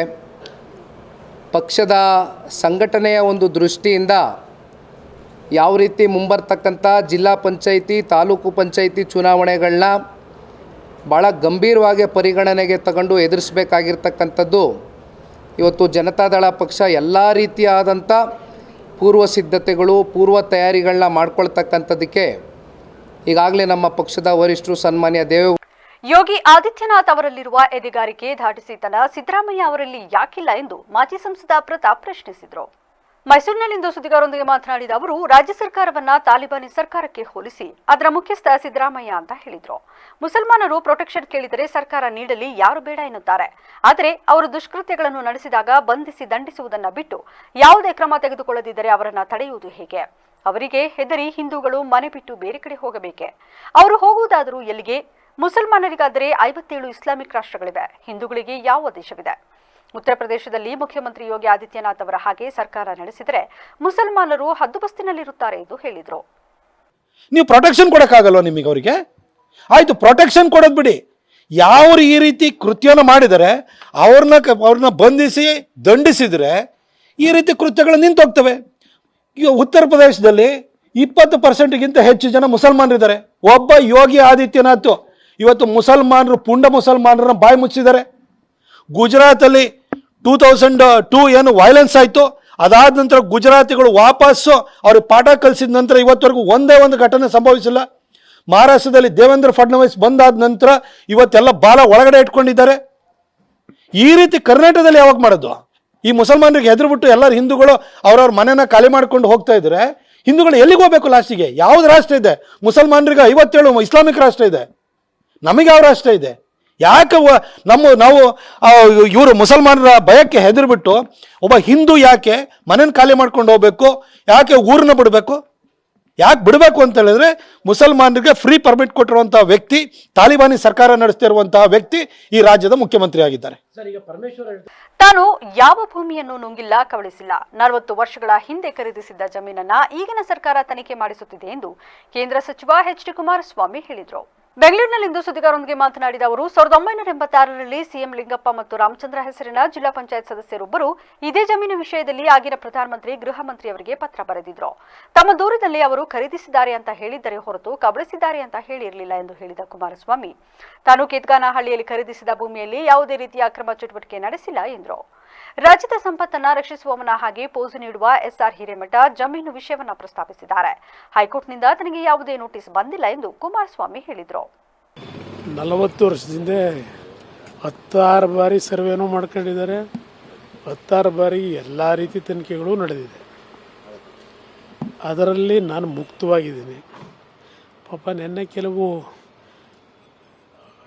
ಅಲ್ಲಿಯ ಒಂದು ಕಾಂಗ್ರೆಸ್ ಪುಡಾರಿಗಳು ಒಂದು 5-6 ಜನ ಕರ್ಕೊಂಬಂದದ್ದು ಅಂಥದ್ದು ಅವ್ರ ಹತ್ರ ಒಂದು ರಿಯಾಕ್ಷನ್ಗಳು ಕೊಡಿಸಿರೋದು ನೋಡಿದ್ದೀನಿ. 40 ವರ್ಷದಿಂದ ನನ್ನ ಹತ್ರ ಯಾರು ಬರದೇ ಇದ್ದರು. ಈಗೆಲ್ಲಿಂದ ಉದ್ಭವ ಆದರು ದೂರದಾರರು? ದೂರು 86-87ರಲ್ಲಿ CM ಲಿಂಗಪ್ಪ ಮತ್ತು ರಾಮಚಂದ್ರ ಅಂತೇಳಿ ಒಬ್ಬ ಜಿಲ್ಲಾ ಪಂಚಾಯತಿ ಮೆಂಬರು. ಕರ್ತವ್ಯ ನಿರತ ವೇಳೆ ಹೃದಯಾಘಾತದಿಂದ ಮೃತಪಟ್ಟ ಕಾರ್ಮಿಕರ ಮೃತದೇಹವನ್ನ ಶ್ರೀ ಸಿಮೆಂಟ್ ಕಂಪನಿ ಸಿಬ್ಬಂದಿ ಪ್ರಾಣಿ ತರಹ ಎಳೆದೊಯ್ದ ಘಟನೆ ಕಲಬುರಗಿ ಜಿಲ್ಲೆ ಸೇಡಂ ತಾಲೂಕಿನ ಕೋಡ್ಲ ಗ್ರಾಮದಲ್ಲಿನ ಶ್ರೀ ಸಿಮೆಂಟ್ ಕಂಪನಿಯಲ್ಲಿ ನಡೆದಿದೆ. ಬಿಹಾರ ಮೂಲದ ಚಂದನ ಸಿಂಗ್ ಮೃತ ದುರ್ದೈವಿಯಾಗಿದ್ದು, ಚಂದನ ಸಿಂಗ್ ಶ್ರೀ ಸಿಮೆಂಟ್ ಕಂಪನಿಯಲ್ಲಿ ಕೆಲಸ ಮಾಡುತ್ತಿದ್ರು. ಮಂಗಳವಾರ ಕರ್ತವ್ಯ ನಿರತ ವೇಳೆ ಲೋ ಬಿಪಿಯಾಗಿ ಹೃದಯಾಘಾತದಿಂದ ಮೃತಪಟ್ಟಿದ್ದಾರೆ. ಮೃತ ಕಾರ್ಮಿಕ ಚಂದನ್ ಸಿಂಗ್ ಮೃತದೇಹವನ್ನ ಸಿಬ್ಬಂದಿ ದರದರನೆ ಎಳೆದುಕೊಂಡು ಹೋಗಿದ್ದಾರೆ. ಶ್ರೀ ಸಿಮೆಂಟ್ ಕಂಪನಿ ಆಡಳಿತ ಮಂಡಳಿ ವಿರುದ್ಧ ಸಾರ್ವಜನಿಕರು ತೀವ್ರ ಆಕ್ರೋಶ ವ್ಯಕ್ತಪಡಿಸಿದ್ದು, ಸೇಡಂ ಪೊಲೀಸ್ ಠಾಣಾ ವ್ಯಾಪ್ತಿಯಲ್ಲಿ ಘಟನೆ ನಡೆದಿದೆ. ಇನ್ನು ವಿಡಿಯೋ ವೈರಲ್ ಆಗುತ್ತಿದ್ದಂತೆ ಸ್ವಯಂ ಪ್ರೇರಿತ ದೂರು ದಾಖಲಿಸಿಕೊಂಡ ಸೇಡಂ ಪೊಲೀಸರು 6 ಮಂದಿ ಕಾರ್ಮಿಕರನ್ನ ಬಂಧಿಸಿದ್ದು, ಬಿಎನ್ಎಸ್ ಕಾಯ್ದೆಯ 129(ಇ) ಮತ್ತು 129(ಡಿ) ಅಡಿ ಕೇಸ್ ದಾಖಲಾಗಿದೆ. ಬಂಧಿತ 6 ಮಂದಿ ಕಾರ್ಮಿಕರನ್ನ ಪೊಲೀಸರು ನ್ಯಾಯಾಂಗ ಬಂಧನಕ್ಕೆ ಒಪ್ಪಿಸಿದ್ದಾರೆ. ಮಂಗಳೂರು ಬೆಂಗಳೂರು ನಡುವೆ ಸಂಪರ್ಕ ಕಲ್ಪಿಸಿರುವ ಶಿರಾಡಿ ಘಾಟ್ನಲ್ಲಿ ಸುರಂಗ ಗ್ರೀನ್ ಫೀಲ್ಡ್ ಮಾರ್ಗ ನಿರ್ಮಾಣ ಕಾಮಗಾರಿ ಕುರಿತು ಸಮಗ್ರ ಯೋಜನಾ ವರದಿ ತಯಾರಿಸಲು ಕೇಂದ್ರ ಸರ್ಕಾರ ಒಪ್ಪಿಗೆ ಸೂಚಿಸಿದೆ. 2022ರಲ್ಲಿ ಕೇಂದ್ರ ಸಚಿವ ನಿತಿನ್ ಗಡ್ಕರಿ ಅವರು ಸುರಂಗ ಮಾರ್ಗ ಕಾರ್ಯಸಾಧುವಲ್ಲ, ಇದಕ್ಕೆ ಭಾರಿ ಮೊತ್ತ ಬೇಕಾಗುತ್ತದೆ ಎಂದು ತಿರಸ್ಕರಿಸಿದ್ರು. ಆದರೆ ಸುರಂಗ ನಿರ್ಮಾಣಕ್ಕೆ ಒಪ್ಪಿಗೆ ನೀಡುವಂತೆ ದಕ್ಷಿಣ ಕನ್ನಡ ಜಿಲ್ಲೆಯ ಸಂಸದರು, ಹಾಸನ ಜಿಲ್ಲೆಯ ಮಲೆನಾಡು ಭಾಗದ ಶಾಸಕರು ಮತ್ತು ಮುಖ್ಯಮಂತ್ರಿ ಸಿದ್ದರಾಮಯ್ಯ ನೇತೃತ್ವದ ಸರ್ಕಾರವು ಕೇಂದ್ರದ ಮೇಲೆ ಒತ್ತಡ ತಂದ ಹಿನ್ನೆಲೆಯಲ್ಲಿ ಡಿಪಿಆರ್ ತಯಾರಿಸಲು ಇದೀಗ ಒಪ್ಪಿಗೆ ಸಿಕ್ಕಿದೆ. ಇದಕ್ಕೆ ಪರಿಸರವಾದಿಗಳು ತೀವ್ರ ವಿರೋಧ ವ್ಯಕ್ತಪಡಿಸುತ್ತಿದ್ದಾರೆ. ರಾಷ್ಟ್ರೀಯ ಹೆದ್ದಾರಿ 75ರಲ್ಲಿ ಒಟ್ಟು 26 ಕಿಲೋಮೀಟರ್ ಉದ್ದದ ಯೋಜನೆ ಇದಾಗಿದ್ದು, 3.8 ಕಿಲೋಮೀಟರ್ ಸುರಂಗ ಇದ್ದರೆ 10 ಕಿಲೋಮೀಟರ್ ರಸ್ತೆ ಇರಲಿದೆ. ಮಾರ್ನಹಳ್ಳಿಯಿಂದ ಪ್ರಾರಂಭವಾಗಿ ಅಡ್ಡಹೊಳೆವರೆಗೆ ಸುರಂಗ ಮಾರ್ಗ ನಿರ್ಮಾಣವಾಗಲಿದೆ. ಇಲ್ಲಿ ಬಹಳಷ್ಟು ಅರಣ್ಯಕ್ಕೆ ಸಂಬಂಧಿಸಿದ ಸಮಸ್ಯೆಗಳಿರುವ ಹಿನ್ನೆಲೆಯಲ್ಲಿ ವಿವರವಾದ ಅಂದಾಜು ಮಾಡಬೇಕಿದೆ. ಕೆಲವು ಕಡೆಗಳಲ್ಲಿ ಫ್ಲೈಓವರ್ಗಳ ನಿರ್ಮಾಣ ಕೂಡ ಆಗಬೇಕಿದೆ. ಇದಕ್ಕೆ ದುಬಾರಿ ವೆಚ್ಚ ಆಗುವುದರಿಂದ ಇದನ್ನು ಕೇಂದ್ರ ಸರ್ಕಾರವೇ ಭರಿಸಬೇಕಾಗಿದೆ. ಸುರಂಗ ನಿರ್ಮಾಣ ಮಾಡುವುದರಿಂದ ಭೂಸ್ವಾಧೀನ ಜವಾಬ್ದಾರಿ ಕೂಡ ರಾಜ್ಯ ಸರ್ಕಾರ ಹೆಗಲಿಗೆ ಬೀಳಲಿದೆ. ರಾಜ್ಯ ಸರ್ಕಾರವು ಅಲ್ಪ ಪ್ರಮಾಣದ ಅರಣ್ಯ ಭೂಮಿ ನೀಡಲು ಸಿದ್ಧವಿದ್ದರೆ ಶಿರಾಡಿಘಾಟ್ ರಸ್ತೆಯನ್ನು ಅಭಿವೃದ್ಧಿಪಡಿಸಲು ಹಣ ಹೂಡಿಕೆ ಮಾಡಲು ತಮ್ಮ ಇಲಾಖೆ ಪರಿಗಣಿಸಿದೆ ಎಂದು ಕೇಂದ್ರ ಭೂ ಸಾರಿಗೆ ಹಾಗೂ ಹೆದ್ದಾರಿ ಸಚಿವ ನಿತಿನ್ ಗಡ್ಕರಿ ಅವರು ಈಗಾಗಲೇ ಭರವಸೆ ನೀಡಿದ್ದಾರೆ. ಸಕಲೇಶಪುರದಿಂದ ಗುಂಡ್ಯದವರೆಗೂ ಚತುಷ್ಪಥ ರಸ್ತೆ ಮಾಡಲು ಹಲವು ರೀತಿಯ ಸಮಸ್ಯೆಗಳು ಎದುರಾಗಿವೆ. ರಸ್ತೆ ವಿಸ್ತರಣೆ ಮಾಡುತ್ತಿರುವುದರಿಂದ ಲಕ್ಷಾಂತರ ಗಿಡಮರಗಳನ್ನು ಕಡಿಯಬೇಕಾಗುತ್ತದೆ. ಇದರಿಂದ ಮುಂದೆ ಭಾರೀ ಅನಾಹುತ ಆಗಲಿದೆ ಎನ್ನುವ ಕಾರಣಕ್ಕೆ ಸುರಂಗ ಯೋಜನೆಯೇ ಉತ್ತಮ ಎಂದು ರಾಜ್ಯ ಸರ್ಕಾರ ಸಮರ್ಥನೆ ಮಾಡಿಕೊಂಡಿದೆ. ಇದಕ್ಕೆ ಪರಿಸರವಾದಿಗಳು ತೀವ್ರ ವಿರೋಧ ವ್ಯಕ್ತಪಡಿಸಿ ಈಗಾಗಲೇ ರಸ್ತೆ ಕಾಮಗಾರಿಗೆ ಗುಡ್ಡಗಳನ್ನು ಕತ್ತರಿಸಿ ರಸ್ತೆ ವಿಸ್ತರಣೆ ಮಾಡಿರುವುದರಿಂದ ಮಳೆಗಾಲದಲ್ಲಿ ಭೂಕುಸಿತ ಉಂಟಾಗುತ್ತಿದೆ. ಪರಿಸ್ಥಿತಿ ಹೀಗಿರುವಾಗ ಸುರಂಗ ಮಾರ್ಗ ನಿರ್ಮಾಣ ಮಾಡಿದರೆ ಪಶ್ಚಿಮ ಘಟ್ಟದ ಮೇಲೆ ಇನ್ನಷ್ಟು ದುಷ್ಪರಿಣಾಮ ಬೀರಲಿದೆ ಎಂದು ವಿರೋಧ ವ್ಯಕ್ತಪಡಿಸಿದ್ದಾರೆ. ಇದನ್ನು ಲೆಕ್ಕಿಸದೆ ರಾಜ್ಯ ಸರ್ಕಾರವು ಕೇಂದ್ರದ ಮೇಲೆ ಒತ್ತಡ ತಂದು ಸುರಂಗ ಮಾರ್ಗ ಮಾಡಲು ಮುಂದಾಗಿದೆ. ನಗರದ ಭಾರತ ಜ್ಞಾನ ವಿಜ್ಞಾನ ಸಮಿತಿಯ ವತಿಯಿಂದ ಫೆಬ್ರವರಿ 23ರಂದು ವಿಜ್ಞಾನ ಕಾರ್ಯಕರ್ತರ 9ನೇ ಜಿಲ್ಲಾ ಸಮ್ಮೇಳನ ಅಂಗವಾಗಿ ಕೆಎಸ್ ರವಿಕುಮಾರ್ ವಿರಚಿತ ಬಿಜಿವಿಎಸ್ ಪ್ರಕಟಿತ ಹವಾಮಾನ ಬದಲಾವಣೆ ಬೇಕೆ ಈ ದಿನಗಳು ಪುಸ್ತಕ ಬಿಡುಗಡೆ ವಿಚಾರ ಸಂಕಿರಣ ಹಮ್ಮಿಕೊಳ್ಳಲಾಗಿದೆ ಎಂದು ಬಿಜಿವಿಎಸ್ ಜಿಲ್ಲಾ ಘಟಕದ ಕಾರ್ಯದರ್ಶಿ ಅಹಮದ್ ಹಗರೆ ತಿಳಿಸಿದರು. ಹಾಸನದಲ್ಲಿಂದು ಪತ್ರಿಕಾಗೋಷ್ಠಿಯಲ್ಲಿ ಮಾತನಾಡಿದ ಅವರು, ನಗರದ ಎಂಜಿ ರಸ್ತೆಯ ಗಾಂಧಿ ಭವನದಲ್ಲಿ ಅಂದು ಬೆಳಿಗ್ಗೆ 10ಕ್ಕೆ ಪ್ರಾಂಶುಪಾಲರಾದ ಡಾಕ್ಟರ್ ಎಚ್.ಎಸ್. ನಿರಂಜನಾರಾಧ್ಯ ಕಾರ್ಯಕ್ರಮ ಉದ್ಘಾಟಿಸಲಿದ್ದಾರೆ. ಬಿಜಿವಿಎಸ್ ಜಿಲ್ಲಾ ಘಟಕದ ಗೌರವಾಧ್ಯಕ್ಷೆ ಡಾಕ್ಟರ್ ಎ. ಸಾವಿತ್ರಿ ಪುಸ್ತಕ ಬಿಡುಗಡೆ ಮಾಡಲಿದ್ದಾರೆ. ಅಂದು ಮಧ್ಯಾಹ್ನ 2ನೇ ಅವಧಿಯಲ್ಲಿ ಪ್ರತಿನಿಧಿ ಅಧಿವೇಶನ ನಡೆಯಲಿದ್ದು, ಬಿಜಿವಿಎಸ್ ರಾಜ್ಯ ಕಾರ್ಯದರ್ಶಿ ಪ್ರಶಾಂತ್ ಬಾಬು ಅಧಿವೇಶನ ಉದ್ಘಾಟಿಸುವರು. ಜಿಲ್ಲಾ ಉಸ್ತುವಾರಿಗಳಾದ ವಜ್ರಮಣಿ ಮಾರ್ಗದರ್ಶನ ಮಾಡಲಿದ್ದು, ಜಿಲ್ಲೆಯಲ್ಲಿ ಕಸದ ಸಮಸ್ಯೆಯನ್ನು ವೈಜ್ಞಾನಿಕವಾಗಿ ಪರಿಹರಿಸುವ ಕ್ರಮ, ಹವಾಮಾನ ವೈಪರೀತ್ಯ ಹಾಗೂ ಶಾಲಾ ಕಾಲೇಜುಗಳಲ್ಲಿ ಸಂವಿಧಾನ ಸಾಕ್ಷರತೆಯ ಕುರಿತು ವಿವಿಧ ಸಂಘಗಳ ಮೂಲಕ ವಿದ್ಯಾರ್ಥಿಗಳಲ್ಲಿ ಅರಿವು ಮೂಡಿಸಲಾಗುವುದು. ಆರೋಗ್ಯ ಹಬ್ಬ, ರಾಮನ್ ನೆಹರು ಸಪ್ತಾಹ, ವಿಜ್ಞಾನೋತ್ಸವ ಚಟುವಟಿಕೆಗಳ ಕ್ರಿಯಾ ಯೋಜನೆ ರೂಪಿಸಿ ವಿಜ್ಞಾನ ಕೇಂದ್ರ ರಚನೆ, ವಿಜ್ಞಾನ ಕಾಲೇಜುಗಳ ಸ್ಥಾಪನೆ, ಹಾಸನ ವಿವಿ ಉಳಿವು, ಕೈಗಾರಿಕೆಗಳ ಅಭಿವೃದ್ಧಿ, ಉದ್ಯೋಗ ಸೃಷ್ಟಿ, ಜಿಲ್ಲೆಯ ಕೆರೆಕಟ್ಟೆ ಸಂರಕ್ಷಣೆ, ಹವಾಮಾನ ಏರಿಕೆ ತಡೆಗಳ ಕುರಿತಾದ ನಿರ್ಣಯ ತೆಗೆದುಕೊಳ್ಳಲಾಗುವುದು ಎಂದು ವಿವರಿಸಿದರು. ಪತ್ರಿಕಾಗೋಷ್ಠಿಯಲ್ಲಿ ಬಿಜಿಎಸ್ ಜಿಲ್ಲಾ ಘಟಕದ ಗೌರವಾಧ್ಯಕ್ಷೆ ಡಾಕ್ಟರ್ ಎ. ಸಾವಿತ್ರಿ, ಜಿಲ್ಲಾ ಘಟಕದ ಅಧ್ಯಕ್ಷ ಎಚ್.ಡಿ. ಗುರುರಾಜು, ಉಪಾಧ್ಯಕ್ಷೆ ಮಮತಾ ಶಿವು, ಡಾಕ್ಟರ್ ಎಚ್.ಜಿ. ಮಂಜುನಾಥ್, ಚಿನ್ನೇನಹಳ್ಳಿ ಸ್ವಾಮಿ ಹಾಜರಿದ್ದರು. ಬಿತ್ತುವಂಥ ಕೆಲಸನ ಕಳೆದ 34 ವರ್ಷಗಳಿಂದ ಭಾರತ ಜ್ಞಾನ ವಿಜ್ಞಾನ ಸಮಿತಿ ಇಡೀ ದೇಶ ತುಂಬ ಮಾಡ್ತಾ ಇದೆ. ಭೂಪಾಲ್ ಗ್ಯಾಸ್ ಟ್ರಾಜಿಡಿಯ ಹಿನ್ನೆಲೆಯಲ್ಲಿ ಹುಟ್ಟುಕೊಂಡಂಥ ಈ ಸಂಘಟನೆ ಜನಗಳಿಗೆ ಕನಿಷ್ಠ ವಿಜ್ಞಾನದ ಜ್ಞಾನ ಕೊಡಬೇಕು ಅನ್ನುವ ನೆಲೆ ಒಳಗಡೆ ದೇಶ ತುಂಬ ಜಾಥಾ ಹೊರಡ್ತು. ಕರ್ನಾಟಕದಲ್ಲಿ ಎಚ್. ನರಸಿಂಹಯ್ಯನವರ ನೇತೃತ್ವದಲ್ಲಿ ಹೊರಡ್ತು. ಆದರೆ ಜಾಥಾ ಹೋದಾಗ ಗೊತ್ತಾಗಿದ್ದೇನು ಅಂತಂದರೆ, ನಮಗೆ ಸ್ವಾತಂತ್ರ್ಯ ಸಿಕ್ಕಿ ಹೆಚ್ಚು ಕಡಿಮೆ 90ನೇ ಇಸ್ವಿ ಅಂತಂದರೆ 47 ವರ್ಷ ಆಗೋಗ್ಬಿಟ್ಟಿತ್ತು ನಮಗೆ ಸ್ವಾತಂತ್ರ್ಯ ಸಿಕ್ಕಿ. 50 ವರ್ಷದ ಹತ್ತತ್ರ 50 ವರ್ಷ ಆದರೂ ಕೂಡ ನಮ್ಮ ಲಿಟ್ರಸಿ 50% ರೇಟ್ಗಿಂತನೂ ಭಾಳ ಕಡಿಮೆ ಇತ್ತು. ವಿಶೇಷವಾಗಿ ಗ್ರಾಮೀಣ ಪ್ರದೇಶದಲ್ಲಿ ಲಿಟ್ರಸಿನೇ ಇರಲಿಲ್ಲ. ವಿಜ್ಞಾನ ಹೇಳೋಕ್ಕಿಂತ ಮುಂಚೆ ನಾವು ಸಾಕ್ಷರತೆಯನ್ನು ಹೇಳಬೇಕು ಅಂತೇಳಿ ಎರ್ನಾಕುಲಂನ ಜಿಲ್ಲೆಯನ್ನು ಮಾದರಿಯಾಗಿ ತಗೊಂಡು ಸಾಕ್ಷರತಾ ಆಂದೋಲನವನ್ನು ಶುರು ಮಾಡುತ್ತೆ. ಆ ಸಾಕ್ಷರತಾ ಆಂದೋಲನ ಶುರು ಮಾಡಲಿಕ್ಕೋಸ್ಕರನೇ ಭಾರತ ಜ್ಞಾನ ವಿಜ್ಞಾನ ಸಮಿತಿ ಜನ್ಮ ತಾಳುತ್ತೆ, ಹುಟ್ಟುತ್ತೆ. ಅರಸೀಕೆರೆ ತಾಲೂಕಿನಲ್ಲಿ ದಲಿತರ ಮೇಲಿನ ದೌರ್ಜನ್ಯ ನಿಲ್ಲದಿದ್ದರೆ ಜಿಲ್ಲಾಧಿಕಾರಿ ಕಚೇರಿ ಎದುರು ಬೃಹತ್ ಪ್ರತಿಭಟನೆ ಹಮ್ಮಿಕೊಳ್ಳಲಾಗುವುದು ಎಂದು ದಲಿತ ಸಂಘಟನೆಗಳ ಒಕ್ಕೂಟದ ಸದಸ್ಯರು ತಿಳಿಸಿದರು. ಹಾಸನದಲ್ಲಿಂದು ಪತ್ರಿಕಾಗೋಷ್ಠಿಯಲ್ಲಿ ಮಾತನಾಡಿದ ಅವರು, ಅರಸೀಕೆರೆ ತಾಲೂಕಿನ ಆದಿಹಳ್ಳಿ ಗ್ರಾಮದಲ್ಲಿ ಅಂದಾಜು 300 ಎಕರೆ ಜಮೀನು ಹಲವಾರು ವರ್ಷಗಳಿಂದ 15ಕ್ಕೂ ಹೆಚ್ಚು ದಲಿತ ಕುಟುಂಬಗಳಿಗೆ ಸೇರಿದ್ದು ಉಳುಮೆ ಮಾಡಿಕೊಂಡು ಬರುತ್ತಿದ್ದಾರೆ. ಇವರಿಗೆ ನ್ಯಾಯ ಒದಗಿಸುವ ನಿಟ್ಟಿನಲ್ಲಿ ಜಿಲ್ಲಾಧಿಕಾರಿಗಳು ವಿಫಲರಾಗಿದ್ದು, ಪ್ರಭಾವಿಗಳ ಒತ್ತಡಕ್ಕೆ ಮಣಿದು ಈ ಜಮೀನುಗಳನ್ನು ಕಿತ್ತುಕೊಳ್ಳುವ ಹುನ್ನಾರ ನಡೆಸಿದ್ದಾರೆ. ಅರಸೀಕೆರೆ ತಾಲೂಕಿನ ಜಾಜೂರು ಗ್ರಾಮ ಪಂಚಾಯಿತಿಗೆ ಸೇರುವ 16 ಎಕರೆ ಜಾಗದಲ್ಲಿ ಈಗಾಗಲೇ 12 ಎಕರೆ ಗೋಮಾಳ ಜಾಗವಿದ್ದು 40 ವರ್ಷಗಳಿಂದ ದಲಿತ ಕುಟುಂಬದ 35 ಮಂದಿ ಉಳುಮೆ ಮಾಡಿಕೊಂಡು ಬರುತ್ತಿದ್ದಾರೆ. ಈ ಜಾಗದಲ್ಲಿ ರಿಯಲ್ ಎಸ್ಟೇಟ್ ಉದ್ಯಮಿಯೊಬ್ಬರು 400 ನಿವೇಶನಗಳನ್ನು ಮಾಡಿ ಮಾರಾಟ ಮಾಡುವ ಬಹುಕೋಟಿಯ ವ್ಯವಹಾರವನ್ನು ನಡೆಸಿರುವುದು ಕಂಡುಬಂದಿದ್ದು, ಈ ಬಗ್ಗೆ ಸೂಕ್ತ ತನಿಖೆ ಆಗಬೇಕು ಎಂದು ಆಗ್ರಹಿಸಿದರು. ಏನು ಆದಿಹಳ್ಳಿ ಗ್ರಾಮದ ಸರ್ವೆ ನಂಬರ್ 93ರಲ್ಲಿ ಇರುವ ದಲಿತ ಕುಟುಂಬಗಳ ವಿರುದ್ಧ ದಲಿತ ಕುಟುಂಬಗಳನ್ನು ಒಕ್ಕಲೆಬ್ಬಿಸಿ ಬೇರೆ ಸಮಾಜದವರಿಗೆ ಮತ್ತು ಬೇರೆ ಅನ್ಯ ಸಮಾಜದವರಿಗೆ ಜಮೀನು ಕೊಡಲು ಶಾಸಕರ ಕುಮ್ಮಕ್ಕಿನಿಂದ ಏನು ಮಾನ್ಯ ದಂಡಾಧಿಕಾರಿಗಳು ಹುನ್ನಾರ ನಡೆಸಿರ್ತಾರೆ. ಇದರ ವಿರುದ್ಧ ನಾವುಗಳು ಸಾಕಷ್ಟು ಸಲ ಅರಸೀಕೆರೆಯಲ್ಲಿ ಅವ್ರ ಗಮನಕ್ಕೆ ತಂದಿದ್ದೀವಿ, ಆದರೂ ಪ್ರಯೋಜನ ಆಗಿಲ್ಲ. ಅದರಿಂದ ತಮ್ಮ ಮುಖಾಂತರ ಅವರಿಗೆ ನ್ಯಾಯ ಕೊಡಿಸೋದಕ್ಕೆ ನಾವು ಈ ದಿನ ಪತ್ರಿಕಾಗೋಷ್ಠಿಯನ್ನು ಕರೆದಿದ್ದೀವಿ. ಹಾಗೆ ಜಾಜೂರು ಅರಸೀಕೆರೆ ಜಾಜೂರು ಗ್ರಾಮ ಪಂಚಾಯತಿ ಸಂಬಂಧಪಟ್ಟ 16 ಎಕರೆ, ಅದರಲ್ಲಿ 4 ಎಕರೆ ಸ್ಮಶಾನ, 12 ಎಕರೆ ಗೋಮಾಳ. ಈ ಜಾಗದ ಸುತ್ತ ಒಂದು 2 ಎಕರೆನ ಏನು ಡೆವಲಪರ್ಸಿಗೆ ಕೊಟ್ಟು ಈ ಜಾಗ ದಲಿತರ ಕುಟುಂಬಗಳು 34 ದಲಿತ ಕುಟುಂಬ ಜೀವನ ನಡೆಸ್ತಾ ಇದ್ದಾರೆ. ಇವ್ರನ್ನ ಒಕ್ಕಲೆಬ್ಬಿಸಿ ಅಲ್ಲಿ ಲೇಔಟ್ ಮಾಡೋದಕ್ಕೆ ಹುನ್ನಾರ ನಡೆಸ್ತಾ ಇದ್ದಾರೆ. ಇದನ್ನು ಕೈ ಬಿಡಬೇಕೆಂದು ಈ ಮುಖಾಂತರ ಪತ್ರಿಕಾಗೋಷ್ಠಿಯಲ್ಲಿ ದಲಿತ ಮುಖಂಡರಾದ ಶಿವನ್ರಾಜ್, ರಾಜೇಂದ್ರ, ಭೋಜನಾಯಕ್, ಉಮೇಶ್, ವೇಣು, ಭಾಸ್ಕರ್ ಹಾಜರಿದ್ದರು. ಜಿಲ್ಲಾ ಉಸ್ತುವಾರಿ ಸಚಿವರಾದ ಕೆಎನ್ ರಾಜಣ್ಣ ಅವರು ಜಿಲ್ಲೆಯ ಅಭಿವೃದ್ಧಿ ಹಾಗೂ ಜನರ ಸಮಸ್ಯೆಗೆ ಸ್ಪಂದಿಸದಿದ್ದರೆ ರಾಜೀನಾಮೆ ಕೊಡುವುದು ಸೂಕ್ತ ಎಂದು ಸಮಾಜ ಸೇವಕ ಅಕ್ಮಲ್ ಜಾವೇದ್ ತಿಳಿಸಿದರು. ಹಾಸನದಲ್ಲಿಂದು ಪತ್ರಿಕಾಗೋಷ್ಠಿಯಲ್ಲಿ ಮಾತನಾಡಿದ ಅವರು, ಜಿಲ್ಲಾ ಉಸ್ತುವಾರಿಯಾಗಿ ಅಧಿಕಾರ ಸ್ವೀಕರಿಸಿದ ನಂತರ ರಾಜಣ್ಣ ಅವರು ಜಿಲ್ಲೆಯಲ್ಲಿ ಎಷ್ಟು ಅಭಿವೃದ್ಧಿ ಕಾಮಗಾರಿಗಳಿಗೆ ಭೂಮಿ ಪೂಜೆ ಮಾಡಿದ್ದಾರೆ ಹಾಗೂ ಯುವಕರಿಗೆ ಉದ್ಯೋಗ ಸೃಷ್ಟಿ ಸೇರಿದಂತೆ ಜನಪರ ಕಾರ್ಯಕ್ರಮಗಳನ್ನು ರೂಪಿಸಿದ್ದಾರೆ. ರಾಜಣ್ಣ ರಾಜೀನಾಮೆ ಕೊಡುವುದೇ ಸೂಕ್ತ. ಹಾಸನ ಉಸ್ತುವಾರಿ ಬೇಡವಾದರೆ ಇತರರಿಗೆ ನೀಡಲಿ ಎಂಬುದನ್ನು ಸಾರ್ವಜನಿಕವಾಗಿ ಬಹಿರಂಗಪಡಿಸಲಿ. ಸಚಿವರಾಗಿ ಸರ್ಕಾರಿ ಸವಲತ್ತು ಪಡೆದು ಜಿಲ್ಲೆಗೆ ಆಗಮಿಸದೆ ಕೇವಲ ರಾಜಧಾನಿ ಮತ್ತು ತಮ್ಮ ತವರು ಜಿಲ್ಲೆಯಲ್ಲಿಯೇ ಇದ್ದುಕೊಂಡು ರಾಜಕೀಯ ಮಾಡುತ್ತಿರುವುದು ಎಷ್ಟು ಸರಿ? ಓರ್ವ ಜನಪ್ರತಿನಿಧಿಯಾಗಿ ಜನರೊಂದಿಗೆ, ಕಾರ್ಯಕರ್ತರೊಂದಿಗೆ ರಾಜಣ್ಣ ಅವರು ಸರಿಯಾಗಿ ಸ್ಪಂದಿಸುತ್ತಿಲ್ಲ. ಅವರ ಕಚೇರಿಗೆ ಭೇಟಿ ನೀಡಿದರೂ ಉಡಾಫಿಯ ಉತ್ತರ ನೀಡುತ್ತಾರೆ ಎಂದು ಆರೋಪಿಸಿದರು. ಪತ್ರಿಕಾಗೋಷ್ಠಿಯಲ್ಲಿ ನಜೀರುಲ್ಲಾ, ತೌಹೀರ್ ಹಾಜರಿದ್ದರು. ಸ್ನೇಹಿತರೆ, ನಾವು ಮಾಧ್ಯಮದ ಮೂಲಕ ಬಹಳಷ್ಟು ನಮ್ಮ KN ರಾಜಣ್ಣ ಅವರ ಹೇಳಿಕೆಗಳನ್ನ ನೋಡ್ತಾ ಇದ್ದೀವಿ. ಒಂದು ಸಚಿವರು ಅಂದರೆ ಭಾಳಷ್ಟು ಜವಾಬ್ದಾರಿ ಇರುತ್ತದೆ. ಯಾವುದೇ ಒಂದು ಜನಸಾಮಾನ್ಯ ಅವರಿಗೆ ಭೇಟಿಯಾಗಲು ಹೋದಾಗ ಅವರ ಸ್ವಂತ ಪಕ್ಷದ ಕಾರ್ಯಕರ್ತನೇ ಆಗಲಿ ಅಥವಾ ಸಾರ್ವಜನಿಕರೇ ಆಗಲಿ ಅಥವಾ ಇನ್ನೊಂದು ಪಕ್ಷದ ಕಾರ್ಯಕರ್ತರೇ ಆಗಲಿ, ಅವರ ಕುಂದುಕೊರತೆಗಳನ್ನು ತಿಳಿದು ಏನಿದೆ ಉತ್ತರನ ಕೊಡಬೇಕಾಗತ್ತೆ. ನಾನು ತಮ್ಮಲ್ಲಿ ಈ ಮೂಲಕ ರಾಜಣ್ಣ ಅವರಿಗೆ ಕೇಳಿಕೊಳ್ಳುವುದು ಏನೆಂದರೆ, ಅವರು ನಮ್ಮ ಜಿಲ್ಲೆಯ ಸಚಿವರು ಆದ ಮೇಲೆ ಅವರು ಎಷ್ಟು ಕಾಮಗಾರಿಗಳಿಗೆ ಗುದ್ದಲಿ ಪೂಜೆ ಮಾಡಿದ್ದಾರೆ, ಎಷ್ಟು ಉದ್ಯೋಗ ಸೃಷ್ಟಿ ಮಾಡಿದ್ದಾರೆ ಅನ್ನೋದು ಸಾರ್ವಜನಿಕವಾಗಿ ಅವರು ಪ್ರಕಟಿಸಬೇಕು. ಅವರಿಗೆ ಎಲ್ಲ ಅನುಕೂಲಗಳು ನಾವು ಪ್ರಜೆಗಳು ನೀಡುತ್ತೇವೆ. ಓಡಾಡೋಕ್ಕೆ ವಾಹನ ಕೊಡ್ತೀವಿ, ಮೊಬೈಲ್ ಕೊಡ್ತೀವಿ. ಅವರ ಆರೋಗ್ಯ ಸಮಸ್ಯೆ ಏರ್ಪೇರಾದರೆ ಅದಕ್ಕೆ ಏನು ಬೇಕು ವ್ಯವಸ್ಥೆನ ಸರ್ಕಾರದ ವತಿಯಿಂದ. ಬೇಲೂರು ಪಟ್ಟಣದ ತಾಲೂಕು ಕಚೇರಿ ಸಭಾಂಗಣದಲ್ಲಿ ತಾಲೂಕು ಆಡಳಿತದಿಂದ ಸಂತ ಸೇವಾಲಾಲ್, ಛತ್ರಪತಿ ಶಿವಾಜಿ ಹಾಗೂ ಸಂತ ಕವಿ ಸರ್ವಜ್ಞ ಜಯಂತಿಯನ್ನು ಅರ್ಥಪೂರ್ಣವಾಗಿ ಆಚರಿಸಲಾಯಿತು.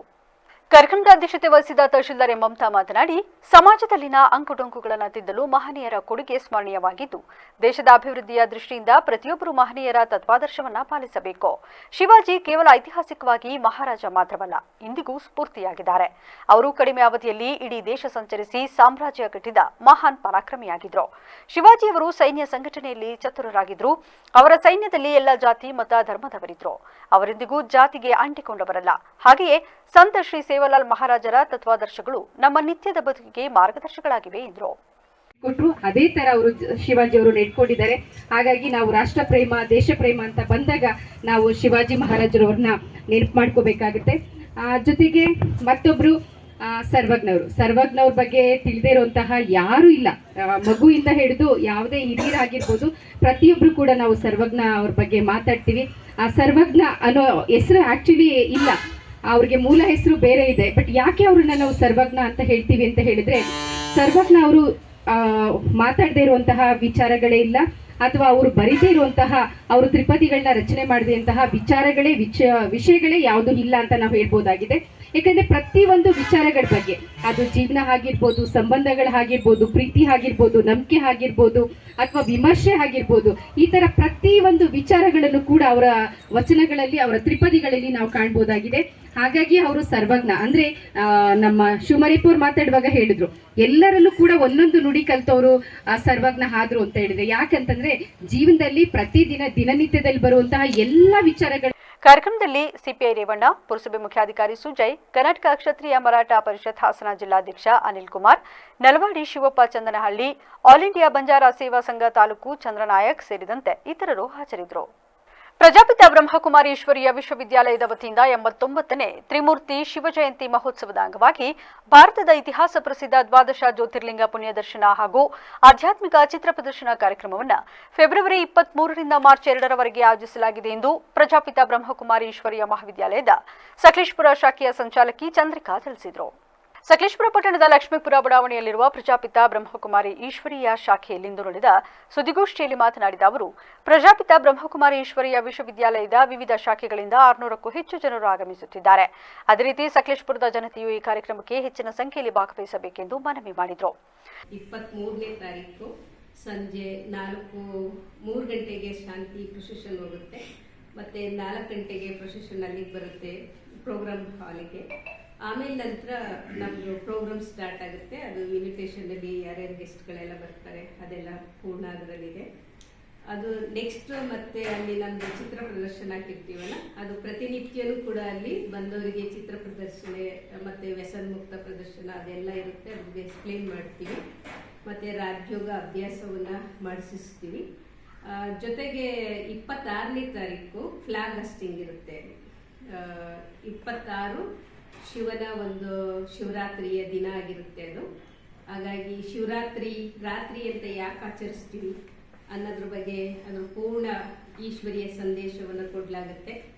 ಅದು ನೆಕ್ಸ್ಟ್ 2ನೇ ತಾರೀಕು ಮಾರ್ಚ್ 2ನೇ ತಾರೀಕು ಹಾಸನ ಶಾಖೆಯ ಪ್ರತಿನಿಧಿ ಬಾಬಣ್ಣ ಮಾತನಾಡಿ, ನಮ್ಮ ಸಂಸ್ಥೆಯು ಧಾರ್ಮಿಕ ಸಂಸ್ಥೆ ಅಲ್ಲ, ಬದಲಾಗಿ ಮನುಷ್ಯ ತನ್ನನ್ನು ತಾನೇ ಅರ್ಥ ಮಾಡಿಕೊಳ್ಳಲು ಮಾರ್ಗದರ್ಶನ ನೀಡುವ ಆಧ್ಯಾತ್ಮಿಕ ಸಂಸ್ಥೆಯಾಗಿದೆ. ಆಸ್ತಿ ಸಂಪಾದನೆ ಮಾತ್ರ ಮನುಷ್ಯನ ಗುರಿಯಾಗಬಾರದು. ನೈಸರ್ಗಿಕ ಸುಂದರತೆಯನ್ನ ಪುನಃಸ್ಥಾಪಿಸಿ ಮುಂದಿನ ಪೀಳಿಗೆಗೆ ಆರೋಗ್ಯಕರ ಸಮಾಜವನ್ನು ಸೃಷ್ಟಿ ಮಾಡುವುದು ನಮ್ಮ ಕರ್ತವ್ಯ ಎಂದು ಅಭಿಪ್ರಾಯಪಟ್ಟರು. ಈ ಕಾರ್ಯಕ್ರಮಕ್ಕೆ ದಿವ್ಯ ಸಾನ್ನಿಧ್ಯವನ್ನ ಬ್ರಹ್ಮಕುಮಾರೀಶ್ವರಿಯ ವಿಶ್ವವಿದ್ಯಾಲಯದ ಹಾಸನ ಶಾಖೆಯ ಮುಖ್ಯ ಸಂಚಾಲಕರಾದ ರಾಜಯೋಗಿನಿ ಬಿಕೆ ಮೀನಾಜಿ, ಆಶೀರ್ವಚನವನ್ನ ಶ್ರೀ ಕ್ಷೇತ್ರ ಕಿರಿಕೋಡ್ಲಿ ಮಠದ ಶ್ರೀ ಸದಾಶಿವ ಮಹಾಸ್ವಾಮಿಗಳು, ಶಿವರಾತ್ರಿಯ ದಿವ್ಯ ಸಂದೇಶವನ್ನ ರಾಜಯೋಗಿ ಬಿಕೆ ರೂಪಾಜಿ ಬೆಂಗಳೂರು, ಕಾರ್ಯಕ್ರಮದ ಉದ್ಘಾಟನೆಯನ್ನ ಕ್ಷೇತ್ರದ ಶಾಸಕರಾದ ಸಿಮೆಂಟ್ ಮಂಜುನಾಥ್ ಸೇರಿದಂತೆ ವಿವಿಧ ಇಲಾಖೆಯ ಅಧಿಕಾರಿಗಳು ಹಾಗೂ ಜನಪ್ರತಿನಿಧಿಗಳು, ಸಂಘ ಸಂಸ್ಥೆಗಳ ಮುಖಂಡರು ಭಾಗವಹಿಸುತ್ತಿದ್ದು ಎಲ್ಲರೂ ಈ ಕಾರ್ಯಕ್ರಮಕ್ಕೆ ಭಾಗವಹಿಸುವಂತೆ ಮನವಿ ಮಾಡಿದರು. ಈ ಸಂದರ್ಭದಲ್ಲಿ ಬ್ರಹ್ಮಕುಮಾರೀಶ್ವರಿಯ ವಿಶ್ವವಿದ್ಯಾಲಯದ ವಿದ್ಯಾರ್ಥಿ ಬಸವರಾಜ್ ಹಾಜರಿದ್ದರು. ನಾವು ಇಟ್ಟುಕೊಂಡು ಈಗ ನಾವು ಶಿವರಾತ್ರಿಯನ್ನು ಪ್ರತಿ ವರ್ಷ ಆಚರಿಸ್ತೀವಿ. ಶಿವರಾತ್ರಿ ಅಂತ ಹೇಳಿದ್ರೆ ಏನು,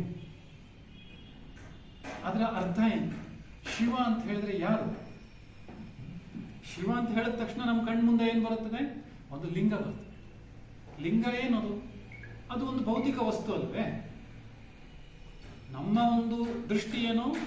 ನಮ್ಮ ಮುಂದೆ ಏನು ಲಿಂಗ ಇದೆ ಅದೇ ಶಿವ. ಅದಕ್ಕೆ ನಾವು ಅಡ್ಡು ಬೀಳ್ತೀವಿ, ಅದಕ್ಕೆ ಪೂಜೆ ಮಾಡ್ತೀವಿ. ಆದರೆ ಅದು ಕೇವಲ ಒಂದು ಭೌತಿಕ ವಸ್ತು. ನಮ್ಮ ಹಿರಿಯರು ಹೀಗೆ ಮಾಡ್ಕೊಂಡು ಬಂದ್ರಲ್ಲ, ಹೌದಲ್ವಾ? ನಮ್ಮ ತಾತ ಮುತ್ತಾತನ ಕಾಲದಿಂದ ಹೀಗೆ ನಡೀತಾ ಇದೆ, ನಾವು ಕೂಡ ಅದನ್ನೇ ಮುಂದುವರಿಸ್ತಾ ಇದ್ದೇವೆ. ಅಲ್ಲೇ ನಾವು ಮಾಡ್ತಾ ಇರುವಂತಹ ಈಗ ಈಶ್ವರೀಯ ವಿಶ್ವವಿದ್ಯಾಲಯದ ಮೂಲಕ ನಮಗೆ ಈ ವಿಚಾರ ಗೊತ್ತಾಗ್ತಾ ಇದೆ. ಶಿವ ಅಂತ ಹೇಳಿದ್ರೆ ಒಂದು ಜಡ ಸ್ವರೂಪಿಯಾದಂತಹ ಭೌತಿಕವಾದಂತಹ ಲಿಂಗ ಅಲ್ಲ, ಒಂದು ಚೈತನ್ಯ ಶಕ್ತಿ. ಹಾಗಾಗಿ ಪಾದಚಾರಿ ಮಹಿಳೆಗೆ ಟಿಪ್ಪರ್ ಲಾರಿಯೊಂದು ಡಿಕ್ಕಿ ಹೊಡೆದ ಪರಿಣಾಮ ಸ್ಥಳದಲ್ಲೇ ಸಾವನ್ನಪ್ಪಿರುವ ಘಟನೆ ನಡೆದಿದೆ. ಬೇಲೂರು ಪಟ್ಟಣದ ಮುಖ್ಯ ರಸ್ತೆಯಲ್ಲಿ ಬುಧವಾರ 12 ಗಂಟೆ ಸಮಯದಲ್ಲಿ ಬೇಲೂರು ತಾಲೂಕಿನ ಹನಿಕೆ ಗ್ರಾಮದ ಮಲ್ಲಿಕಮ್ಮ ಬ್ಯಾಂಕಿನ ವ್ಯವಹಾರ ಮುಗಿಸಿಕೊಂಡು ತನ್ನ ಪತಿ ಮತ್ತು ಮೊಮ್ಮಗನೊಂದಿಗೆ ಪಟ್ಟಣದ ಮುಖ್ಯ ರಸ್ತೆಯಲ್ಲಿ ನೆಹರು ನಗರದ ಮಾರ್ಗವಾಗಿ ತೆರಳುವ ಸಂದರ್ಭ ಹಿಂಬದಿಯಿಂದ ಬಂದ ಕೆಎ 468651 ನಂಬರ್ನ ಟಿಪ್ಪರ್ ಲಾರಿಯೊಂದು ಮಹಿಳೆಗೆ ಡಿಕ್ಕಿ ಹೊಡೆದ ಪರಿಣಾಮ ಮಹಿಳೆ ಸ್ಥಳದಲ್ಲೇ ಸಾವನ್ನಪ್ಪಿರುವ ಘಟನೆ ಜರುಗಿದೆ. ಸ್ಥಳದಲ್ಲಿ ನೆರೆದಿದ್ದ ಸಾರ್ವಜನಿಕರು ಮಹಿಳೆಯನ್ನು ಸ್ಥಳೀಯ ಸರ್ಕಾರಿ ಆಸ್ಪತ್ರೆಗೆ ದಾಖಲಿಸಲಾಗಿದ್ದು, ವಿಷಯ ತಿಳಿದ ಬೇಲೂರು ಪೊಲೀಸರು ಸ್ಥಳಕ್ಕಾಗಮಿಸಿ ಸ್ಥಳದಲ್ಲಿದ್ದ ವಾಹನ ದಟ್ಟಣೆ ತಿಳಿಗೊಳಿಸಿದ ಘಟನೆ ನಡೆಯಿತು. ಇನ್ನು ಘಟನೆ ಕಂಡ ಸಾರ್ವಜನಿಕರು ರಾಷ್ಟ್ರೀಯ ಹೆದ್ದಾರಿ ಇಲಾಖೆ ಅಧಿಕಾರಿಗಳ ವಿರುದ್ಧ ಆಕ್ರೋಶ ವ್ಯಕ್ತಪಡಿಸಿ ಮುಖ್ಯ ರಸ್ತೆಯು ಕಿರಿದಾದ ಪರಿಣಾಮ ಪದೇ ಪದೇ ಇಂಥ ಘಟನೆ ಸಂಭವಿಸುತ್ತಿದೆ, ಕೂಡಲೇ ಸಂಬಂಧಪಟ್ಟ ಇಲಾಖೆಯವರು ರಸ್ತೆ ಅಗಲೀಕರಣಕ್ಕೆ ಮುಂದಾಗಬೇಕು ಎಂದು ಆಗ್ರಹಿಸಿದರು. ಪುರಸಭಾ ವ್ಯಾಪ್ತಿಯ ನಿವಾಸಿಗಳು ತಮ್ಮ ನಿವೇಶನ, ಮನೆ ಮತ್ತು ಇತರ ಆಸ್ತಿಗಳಿಗೆ ಸಂಬಂಧಿಸಿದ ದಾಖಲೆಗಳನ್ನು ಪುರಸಭಾ ಕಚೇರಿಗೆ ತೆರಳಿ ಸಲ್ಲಿಸಿದರೆ ತಕ್ಷಣವೇ ಈ ಖಾತಾ ಮಾಡಿಕೊಡುವ ವ್ಯವಸ್ಥೆಯನ್ನು ಕಲ್ಪಿಸಲಾಗಿದೆ ಎಂದು ಪುರಸಭಾ ಮುಖ್ಯಾಧಿಕಾರಿ ಮಹೇಶ್ವರಪ್ಪ ತಿಳಿಸಿದ್ದಾರೆ. ಸಕಲೇಶಪುರ ಪುರಭವನದ ಆವರಣದಲ್ಲಿ ಸುದ್ದಿಗಾರರೊಂದಿಗೆ ಮಾತನಾಡಿದ ಅವರು, ಪುರಸಭೆ ವ್ಯಾಪ್ತಿಯ ನಾಗರಿಕರು ತಮ್ಮ ಆಸ್ತಿಗಳಿಗೆ ಖಾತೆ ಮಾಡಿಸಿಕೊಳ್ಳಲು ಕಚೇರಿಗೆ ಪದೇ ಪದೇ ತೆರಳುವ ಅವಶ್ಯಕತೆ ಇಲ್ಲದಂತೆ ರಾಜ್ಯ ಸರ್ಕಾರ ಆದೇಶ ಹೊರಡಿಸಿದೆ. ಸಕಲೇಶಪುರ ಪುರಸಭಾ ವ್ಯಾಪ್ತಿಯ 23 ವಾರ್ಡ್ಗಳಲ್ಲಿನ ಎಲ್ಲ ಆಸ್ತಿಗಳನ್ನು ಆಸ್ತಿ ಕಡಜ ತಂತ್ರಾಂಶದಲ್ಲಿ ಗಣಕೀಕರಣಗೊಳಿಸಲಾಗುತ್ತಿದೆ. ಈ ಪ್ರಕ್ರಿಯೆಯಡಿ ಆಸ್ತಿಗಳ ವಿವರಗಳನ್ನು ಪರಿಶೀಲನೆ ನಡೆಸಿ ಈ ಆಸ್ತಿ ತಂತ್ರಾಂಶದಲ್ಲಿ ಪೌರಾಡಳಿತ ನಿರ್ದೇಶನಾಲಯದ ಸೂಚನೆಯಂತೆ ದಾಖಲು ಮಾಡಲಾಗುವುದು. ಈ ಹಿನ್ನೆಲೆಯಲ್ಲಿ ಎಲ್ಲ ಆಸ್ತಿ ಮಾಲೀಕರು ತಮ್ಮ ಆಸ್ತಿಗೆ ಸಂಬಂಧಿಸಿದ ಅಗತ್ಯ ದಾಖಲೆಗಳೊಂದಿಗೆ 25/2/2025 ಪುರಸಭಾ ಕಚೇರಿಗೆ ಲಿಖಿತವಾಗಿ ಆಕ್ಷೇಪಣೆ ಸಲ್ಲಿಸಬೇಕು. ಈ ಸಂಬಂಧ ಮಾಹಿತಿಯನ್ನು ಪುರಸಭಾ ಕಚೇರಿಯ ವೆಬ್ಸೈಟ್ಗಳ ಮುಖಾಂತರ ವೀಕ್ಷಿಸಬಹುದು ಎಂದು ತಿಳಿಸಿದರು. ಈ ಆಸ್ತಿ ತಂತ್ರಾಂಶದ ಆಸ್ತೀಕರಣದಲ್ಲಿ ಸಕಲೇಶಪುರ ಪಟ್ಟಣದಲ್ಲಿರ್ತಕ್ಕಂಥ ಎಲ್ಲ ಆಸ್ತಿಗಳನ್ನು ಸರಳೀಕರಣಗೊಳಿಸಿ ಸಾರ್ವಜನಿಕರಿಗೆ ಒಂದು ತಿದ್ದುಪಡಿಗೆ ಒಂದು ಅವಕಾಶ ಕೊಟ್ಟಿದೆ. ಅದರಂತೆ ನಾವು ಈಗಾಗಲೇ ಈ ಸಾಫ್ಟ್ ಕಾಪಿನೆಲ್ಲ ನಾವು ಡೌನ್ಲೋಡ್ ಮಾಡಿ ಸಾರ್ವಜನಿಕರ ಮಾಹಿತಿಗಾಗಿ ನಾವು ಪ್ರಚುರಪಡಿಸಿದ್ದೀವಿ. ಸಾರ್ವಜನಿಕರು ಏನಾದರೂ ತಿದ್ದುಪಡಿಗಳು ಏನಾದರೂ ಇದ್ದಲ್ಲಿ ಕಚೇರಿಗೆ ಬಂದು ಅವರ ಸಂಬಂಧಪಟ್ಟ ದಾಖಲಾತಿಗಳನ್ನು ಸಲ್ಲಿಸಿ ಒಂದು ಬಾರಿ ಅವರಿಗೆ ಅವಕಾಶ ನಾವು ಮಾಡಿ ಕೊಟ್ಟಿದ್ದೀವಿ, ಅವರು ಉಪಯೋಗ ಮಾಡತಕ್ಕದ್ದು ಅಂತೇಳಿ ಈ ಸಂದರ್ಭದಲ್ಲಿ ನಾವು ಹೇಳ್ತೀವಿ ಸರ್. ಈ ಒಂದು ಅಭಿಯಾನವನ್ನು ನಾವು ಕಚೇರಿ ವೆಬ್ಸೈಟಲ್ಲೂ ಸಹ ನಾವು ಪ್ರಚಾರ ಮಾಡಿರ್ತೀವಿ. ಈ ಸಂದರ್ಭದಲ್ಲಿ ಪುರಸಭಾ ಕಂದಾಯ ಅಧಿಕಾರಿ ಪ್ರಕಾಶ್, ಸಿಬ್ಬಂದಿಗಳಾದ ಶ್ರೀನಿವಾಸ್, ಧನೇಂದ್ರ, ಅನಿಲ್, ವಾಕೀಶ್ ಉಪಸ್ಥಿತರಿದ್ದರು. ಈಗ ಮತ್ತೊಮ್ಮೆ ಹೆಡ್ಲೈನ್ಸ್. ನವದೆಹಲಿಯಲ್ಲಿ ಕಾಂಗ್ರೆಸ್ ನೂತನ ಪದಾಧಿಕಾರಿಗಳ ಸಭೆ, ಕಾಂಗ್ರೆಸ್ ನಾಯಕರಿಗೆ ಮಲ್ಲಿಕಾರ್ಜುನ ಖರ್ಗೆ ಸೂಚನೆ. ಭವಿಷ್ಯದ ಚುನಾವಣಾ ಫಲಿತಾಂಶಕ್ಕೆ ನೀವೇ ಜವಾಬ್ದಾರರಾಗಿರುತ್ತೀರಿ ಎಂದು ಎಚ್ಚರಿಕೆ. ರಾಜ್ಯಕ್ಕೆ ಸಿದ್ದರಾಮಯ್ಯ ಮತ್ತು ಡಿಕೆ ಶಿವಕುಮಾರ್ ಕೊಡುಗೆ ಏನು? ರಾಜ್ಯದ ನೀರಾವರಿ ಬಗ್ಗೆ ಇವರಿಂದ ದೇವೇಗೌಡರು ಹೇಳಿಸಿಕೊಳ್ಳಬೇಕಾ? ಕೇಂದ್ರ ಸಚಿವ ಎಚ್ ಡಿ ಕುಮಾರಸ್ವಾಮಿ ವಾಗ್ದಾಳಿ. ಇನ್ಮುಂದೆ ಅನ್ನಭಾಗ್ಯ ಹಣದ ಬದಲು ಅಕ್ಕಿ ಕೊಡಲು ಸರ್ಕಾರ ತೀರ್ಮಾನ, ಕೇಂದ್ರದಿಂದ ಅಕ್ಕಿ ಖರೀದಿಸಲು ನಿರ್ಧಾರ, ಈ ತಿಂಗಳಿನಿಂದಲೇ ಅಕ್ಕಿ ವಿತರಣೆಗೆ ಸಿದ್ಧತೆ. ಚನ್ನಪಟ್ಟಣ ಚುನಾವಣೆ ವೇಳೆ ಮಹಿಳೆಯರಿಗೆ ಹಣ ಸಂದಾಯ ಆಯಿತು. ಇನ್ನು ಜಿಲ್ಲಾ ಪಂಚಾಯಿತಿ, ತಾಲೂಕು ಪಂಚಾಯಿತಿ ಘೋಷಣೆ ಆದರೆ ಗೃಹಲಕ್ಷ್ಮಿ ಹಣ ಹಾಕ್ತಾರೆ. ಕಾಂಗ್ರೆಸ್ ಸರ್ಕಾರದ ವಿರುದ್ಧ ಜೆಡಿಎಸ್ ಯುವ ಘಟಕದ ರಾಜ್ಯಾಧ್ಯಕ್ಷ ನಿಖಿಲ್ ಕುಮಾರಸ್ವಾಮಿ ಲೇವಡಿ. ಇದಾಗಿತ್ತು ಇಲ್ಲಿವರೆಗಿನ ನ್ಯೂಸ್ ಅಪ್ಡೇಟ್ಸ್. ನಿರಂತರ ಸುದ್ದಿಗಾಗಿ ನೋಡ್ತಾ ಇರಿ BBC ನ್ಯೂಸ್. ಇದು ಜನರ ಧ್ವನಿ. ಸತ್ಯದ ಕಡೆ ನಮ್ಮ ನಡೆ.